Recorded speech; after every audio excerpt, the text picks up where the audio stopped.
After a few months of communicating, Dr. Ahab asked what dates I would be available because he was coming to Cincinnati to meet some old friends and if we could meet. He had done 10 years of clinicals there, so he was visiting. The month of June 2018 was when we agreed upon the month of his arrival. I told him I would get my own hotel downtown. You know, I don't do the online dating.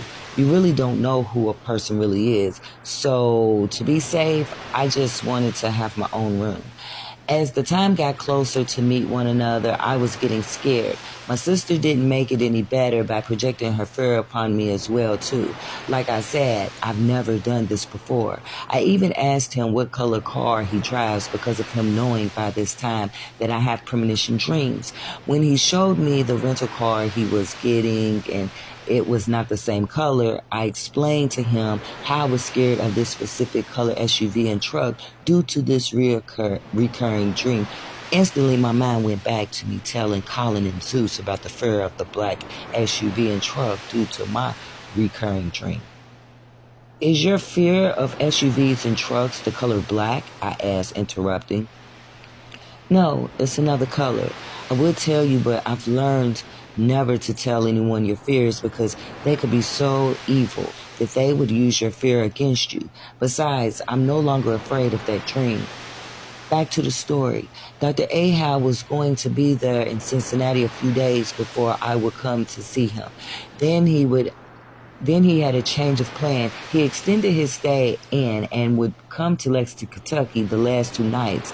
Now, the hotel was by my house, which I found a little weird considering that he didn't know where I lived. After Dr. Ahab told me about this hotel, I let him know it was by my house. So when you two met, how was he? I asked. I was nervous. He had never heard my voice. We would always text. Now, I've heard his voice because when I looked him up, when he was telling me about him having a chapter on Don't Procrastinate, he popped up on several videos on YouTube of him doing interviews and doing psychology and Christian sermons at the colleges he attended in churches. Just because he was a psychologist, he let it be very clear and known that he believes in the Bible by the words out of his mouth and by doing church seminars. I believe he knows damn near every scripture in that Bible. A God-fearing man he was. I guess that's what I admired about him. I had a neighbor drive me to Cincinnati to drop me off at my hotel.